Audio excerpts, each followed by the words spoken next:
Wout Poels doet mee aan Amstel Gold Race. Aanpak fietsendiefstal op station Venray. Het is vandaag 15 april en dit is het PLMA-journaal. Wout Poels komt zondag toch in actie in de Amstel Gold Race. De Blitterswijkse renner heeft het via Twitter bekendgemaakt.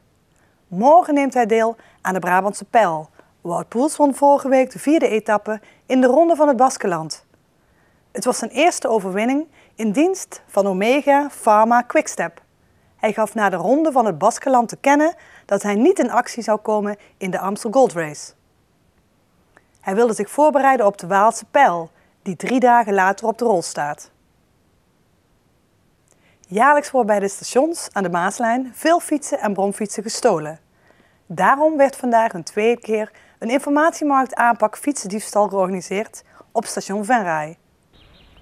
Het is een groot probleem op de Maaslijn, de spoorlijn tussen Roermond en Nijmegen. Fietsen die worden gestolen uit de fietsenstallingen. Reden voor gemeente en politie om hier de komende maanden aandacht aan te besteden. Vandaag werd dat op station Venray gedaan, waar het aantal fietsendiefstallen minder is dan op de andere stations. Het valt gelukkig hier mee. Wij zitten gelukkig het laagste van de regio van de Maaslijn en dat willen we ook zo houden. En om dat zo te houden werd er met behulp van 2 stands informatie gegeven over fietsendiefstallen. En in het bijzonder wat er dan aan gedaan kan worden. En de boodschap is met name wat kan de burger zelf doen om zijn fiets te herkennen, maar ook om te voorkomen dat hij een gestolen fiets koopt of dat zijn fiets kwijtraakt doordat hij niet goed beveiligd of afgesloten is. En wat voor tips geven jullie dan? Wij geven een hele hoop tips op het gebied van sloten, veilige sloten, met name sloten die een ART-keurmerk hebben met minimaal 2 sterren. Dat is ook wat verzekeraars eisen. Daarnaast geven wij informatie over de frame-nummers, heel erg belangrijk. Als we het hebben over een auto en een nummerplaat weet iedereen het, maar als we het hebben over een barcode of een frame op een fiets, dan weten hele volkstammen dat gewoon niet. Dus we wijzen mensen daarop. Daarnaast geven wij aan hoe je een fiets het beste kunt beveiligen met 2 sloten, een frameslot en een kettingslot. En zeer zeker ook als mensen een tweedehands fiets willen kopen, dat ze hem eerst moeten checken voordat ze de fiets kopen. De politie controleerde in de fietsenstallingen of er gestolen fietsen tussen zaten. De gemeente ging op zoek naar fietswrakken. En die vinden zij geregeld op het station in Venray. Wij gemiddeld per 3 maanden zo'n 30 à 40 fietswrakken. Die worden dus hier dan verwijderd. Wat wordt er daarmee gedaan? Die zetten we hier op het station zelf dan neer, 2 maanden. En daarna die worden dan gelabeld en daarna gaan ze weg naar een opstalplek. Daar blijven ze ook 2 maanden staan. En als we verder geen bericht krijgen van de mensen, dan worden ze vernietigd. Ook kon je vandaag je fiets laten graveren met een uniek nummer, zodat het gemakkelijker wordt om de fiets na diefstal te traceren.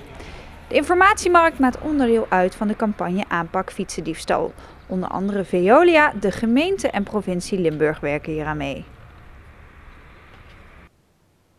Er zijn geen nieuwe meldingen meer binnengekomen van mensen die in Venray onwel zijn geworden door stank.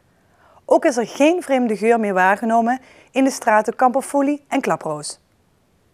De brandweer zag daarom vanochtend af van het extra spoelen van het riool. Maandagavond raakten 2 mensen onwel door een chemische stof die in het riool naar boven kwam. De brandweer kreeg ook een 10-tal meldingen van mensen die last hadden van stankoverlast. Mensen dachten benzine of aceton te ruiken.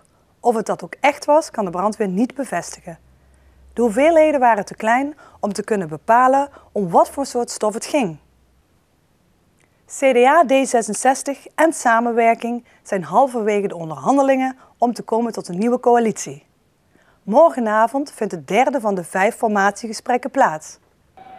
CDA-formateur Jan Lone wil inhoudelijk niets zeggen over het verloop.